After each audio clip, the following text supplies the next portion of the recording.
Welcome back, folks, to Let's Play Baldur's Gate 2, the Enhanced Edition, The Shadows of Arm. And when last we left off, we went to the Darnie's Hold to see if we could help them out with anything, and we couldn't.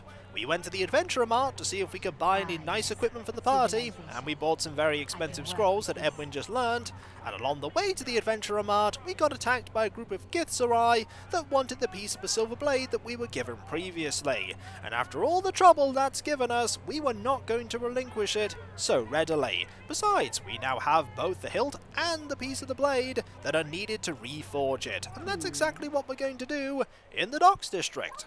We also need to go there to see if we can get the Shadow Thieves' help in taking care of Bodhi.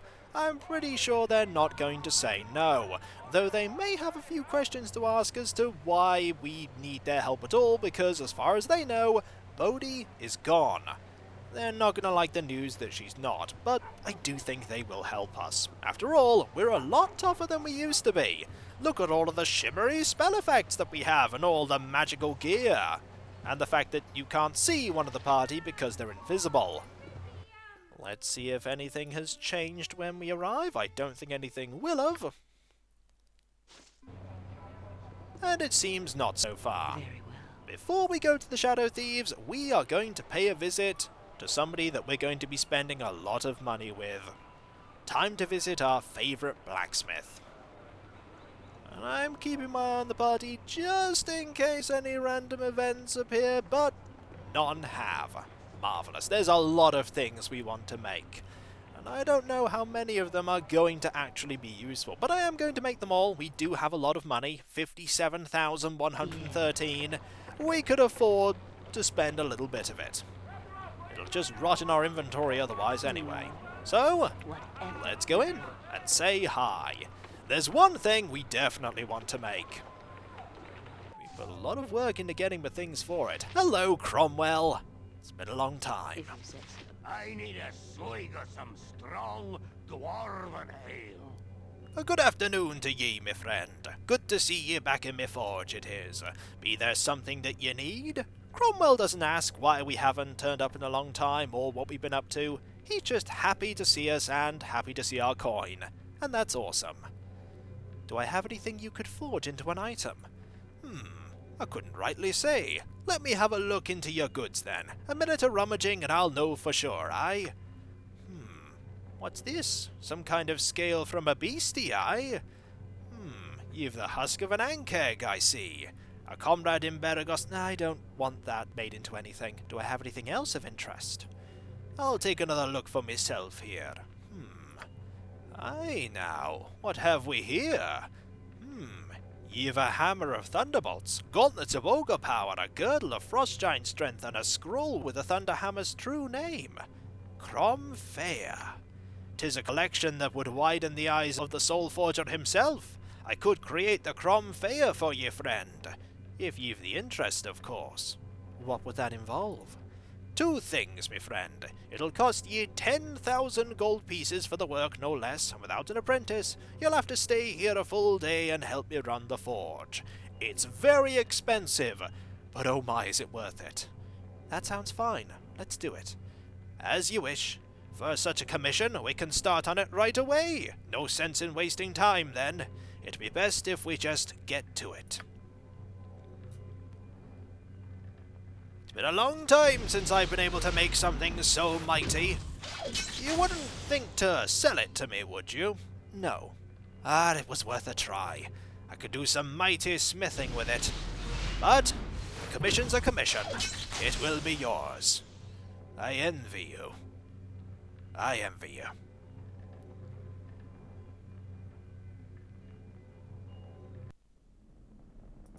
It's never bad enough without ye bothering me. Well, here you go, me friend. Use it well. And if you comes across anything else of interest, you knows where to bring it, aye?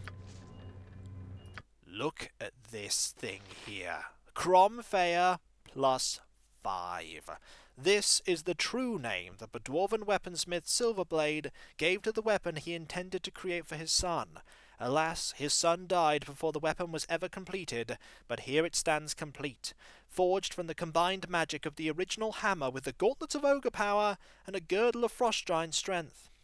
Crom Faeyr gifts its user with all the powers of the original Hammer of Thunderbolts, in addition to enormous strength and the ability to kill golems, ettins, and trolls in one blow. Equipped abilities: Strength 25.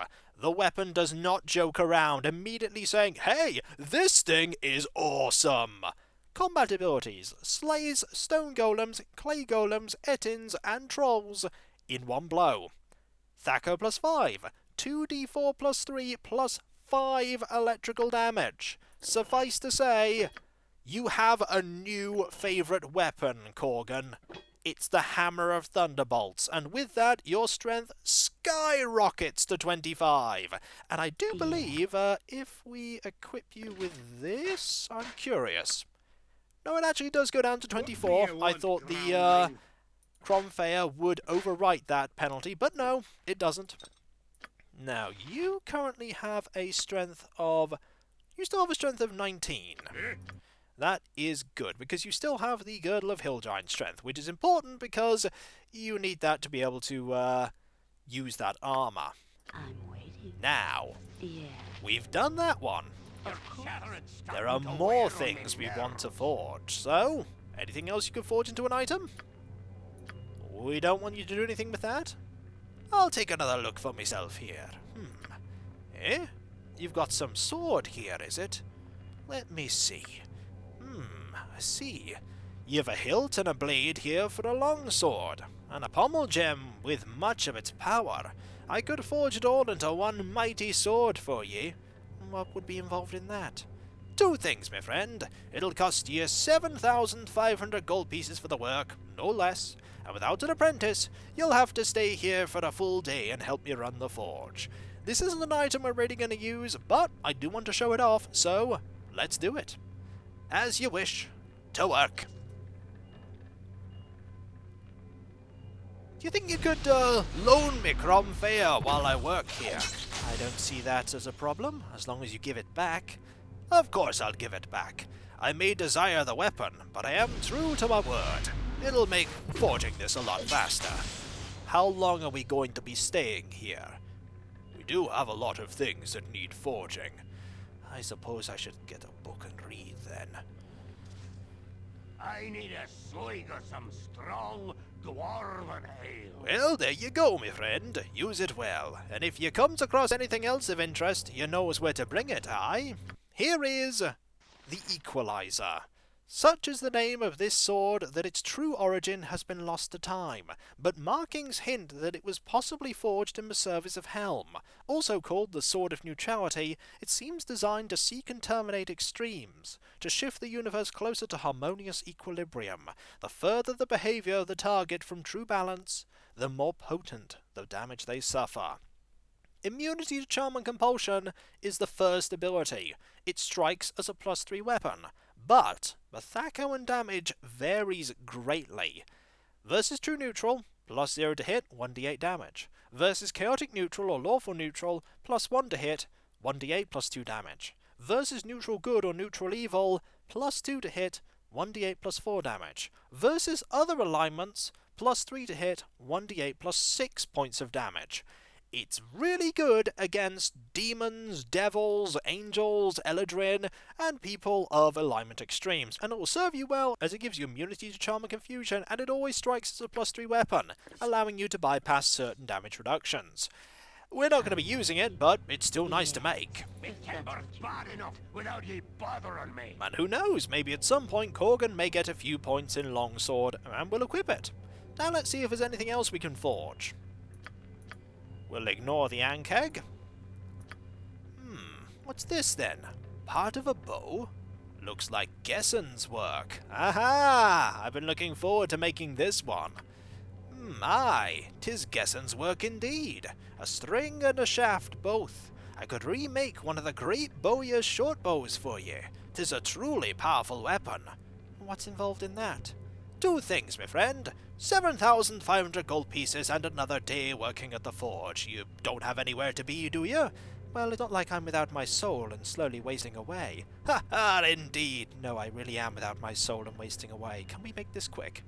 We certainly can, if I can borrow Crom Faeyr. Please do. I'm on a bit of a tight schedule. Let's do it. As you wish. To work. You don't have your soul? How did that happen? It's a very long story. Suffice to say, Terry has a couple of very powerful enemies. I won't ask about your enemies. I don't want them to become my enemies. Hopefully this weapon will serve you well in defeating them. I'm sure it will.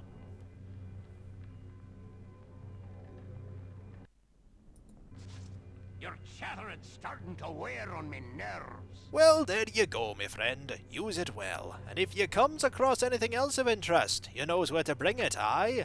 This item! Oh my, this item. The finest bow crafted by Gesen Khan, this weapon draws energy from another plane, firing spears of lightning instead of arrows, and therefore never requiring ammunition of any kind. It is said that Gesen prepared to retire from his craft after selling the invaluable weapon, only to have the bow wrested from his grasp by a thief who used it to end Gesen's own life. A side effect of the bow bestows protection from electricity upon the user. 20% electrical resistance. When no arrows are equipped, this bow fires missiles that are treated as +4 for the purposes of determining what enemies they can damage. The missiles will see +4 to hit, including the bonus listed below, and deal a total of 2 piercing and 1d8 electrical damage. It's a +4 bow that has 2 piercing damage default, 1d8 electrical as it said, and you never ever need to use ammunition for it. This is a pretty nice bow, but we're definitely using the Gesen bow. The Gesen bow is just far better. We'll put this in the bag there, and we don't really need this anymore, so we'll put that in there as well. And now we can have either the short bow of Gesen here, or the arrow of piercing and the arrow of ice. Suffice to say, we like firing lightning arrows. It's a truly powerful weapon. But we have more that needs to be made. I need a swig of some strong dwarven ale. Not the Ankeg armor? Aye now, this looks interesting. You've the shaft and blade of a halberd, power of water and its elemental magic. Most interesting. If you like, I could try to reforge it for you. Well, how much would this cost?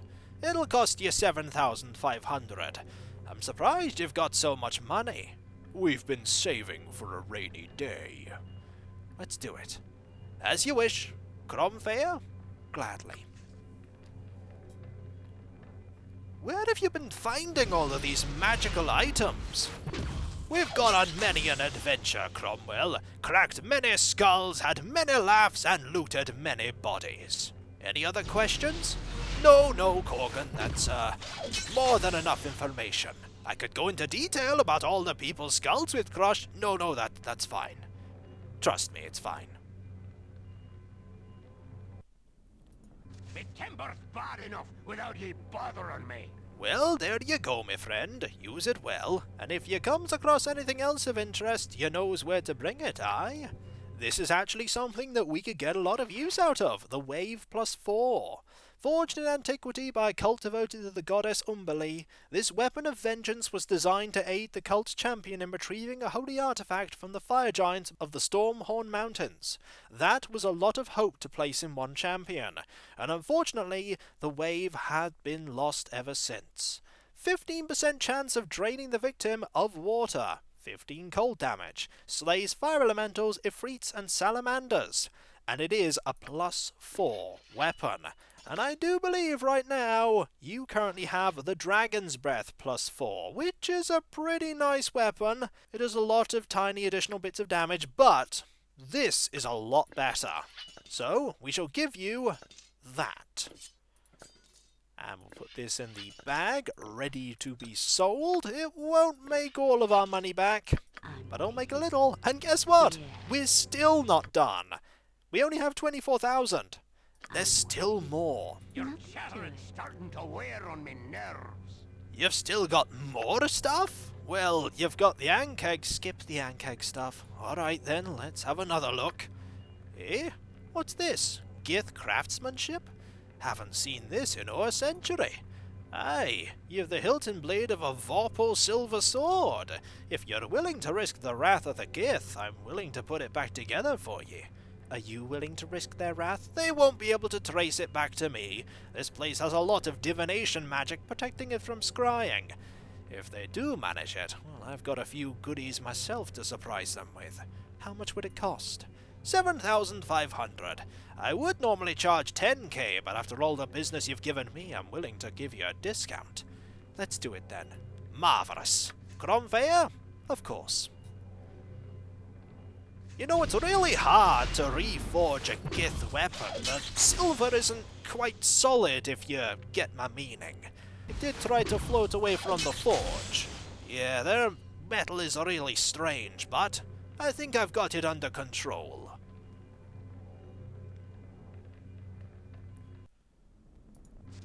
I need a swig of some strong dwarven ale. Well, there you go, my friend. Use it well. And if you comes across anything else of interest, you knows where to bring it, aye? That we do. Here is the Silver Sword. This Vorpal silver sword radiates a dark aura when you examine it, and the blade is so finely sharpened it could likely sever a head in a single blow. A 25% chance per hit. The target must save versus death at -2 or die. That is a phenomenally powerful ability. And it's a +3 sword as well, which puts it on par with Dawn's Abyssal Blade. Admittedly, it doesn't give him the plus to dex and the +5 slashing damage and various things, but it's still a mighty weapon. And after all the effort we went to get it, we'd be remiss to not use it. So we will equip Dawn with the Silver Blade. It gives him a bit of extra lethality. That 25% will hit more often than you think. And I think that finally might be everything. Let's double check. Well, you've still got the Ankeg thing. Not the Ankeg thing. Alright then. Nay, I see nothing else here that could be of use in the forge. Perhaps another time then, my friend. We're finally done with making items, and we've gone down to 17,000 gold. We could get some of that money back by selling a few things, and I am tempted to buy that, helmet that will give me all of the amazing fire effects, but that is a very expensive purchase. We'll think about maybe getting things later like that. For now, let's go and talk to the Shadow Thieves. I'm sure they'll have a few questions, including questions as to what happened in Brynlaw. But we do want to talk about Bodhi first and foremost, and it won't take too long to get to them, as I do believe, yep, this way is still open to us. And I'm quite glad that we haven't bumped into Jaheira. Maybe that curse finally got her. The curse probably got her a long time ago, to be fair. I think we can use that as a haphazard walkway. I wouldn't trust it, and the rest of the party didn't trust it either. Quite wise, really. Very well. Now let's go over to our friend here and see if he can help us. No dialogue here that's different, I imagine. We're not going to talk to them. I don't think they have anything of interest to say, really. Over here we go. You'd think that they'd wall up this part and make it look a little bit more, appealing, but then I suppose this is a way to very quickly escape. The many pipes and passages below seem to be part of some labyrinth. Yep, that'd be a good place to run away to if there was a problem. Now let's speak to Aaron Linvale and see if he can lend a helping hand. I sure hope so. Also, If you say nice to see this bath again. Ah, you have returned after all, and far sooner than I expected. After you left on Havarian's ship, I must admit I half wondered if you would reach the island. Never mind return. I half wondered that myself, considering the fact that your captain betrayed me. He betrayed you? I'm not surprised. Oh, don't look at me like that. It was not because of me. Simon Havarian was not one of my men in the slightest. Aye, yet you took our gold quickly enough, with nearly a warning to go with it. I'd be tempted to slit your throat and call us bloody even. I did tell you that few ships dare to visit Brinlaw, and you saw the type of person that haunts the place. Havarian was the best available, I'm afraid. If you wish, I could have the good captain tracked and punished for his misdeeds. I did pay him extra to keep you safe, gold that apparently was wasted.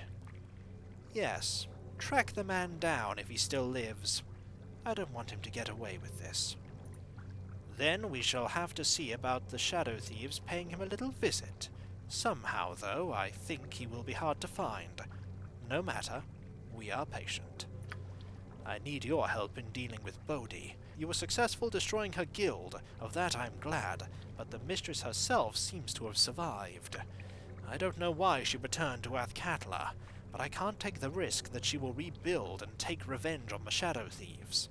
And myself, of course. Aye, so the vampire wench has returned to her nest, and you're more frightened than a white rabbit in the fall. Now go on, tell us something that will shock us, why don't ye?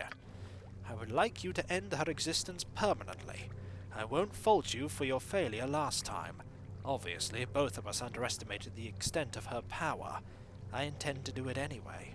I came here looking for your assistance in attacking her. Add my own men to your force? Why would I do that? No doubt you would use them as cannon fodder in the attack, and I would lose the skilled agents I have left. I'm sure I don't have to remind you of the cost of Bodhi's war.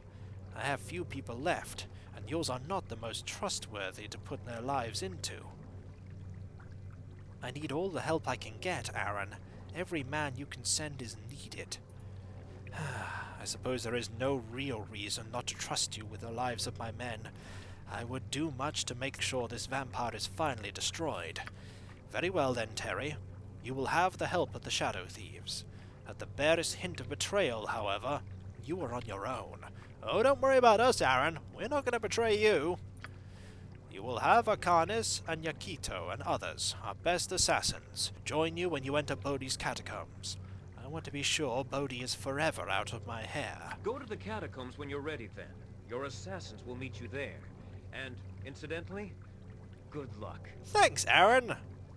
So we now have some shadow thieves to help us out. Of course. Now, if we were of good alignment and we'd done things for the most noble order of the Radiant Heart, we'd be able to get some paladins to help us out as well. Go But bother we haven't done someone anything else. for them, so we're not going to be getting their assistance. That's what. I don't think there's anybody else that we can get to help us out. Most disagreeable. And Dawn does not like the fact that we even have the shadow thieves assisting us, but we need all the help that we can get.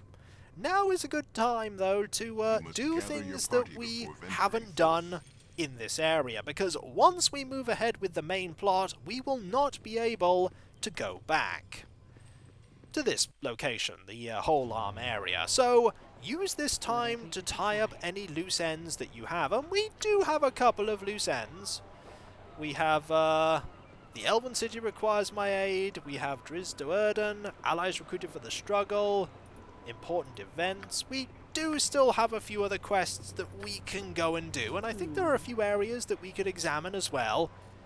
But mainly, we just want to make sure we're as ready as we can ever be for the final part of the game. It may seem like we're very ready, you know, -6 armor class, -11, -7, 0 on Edwin, -9, -2, Yeah. but appearances can be deceiving. We may want to pop back into Watcher's Keep and see if we can go and do that floor that I retreated from. That might not be a bad idea. There's a lot of good loot to get in there after all. If we're actually able to get through, even with our extra levels and stuff, is another matter though. And so, I'll catch you next time, folks, and I'll see you then. Later.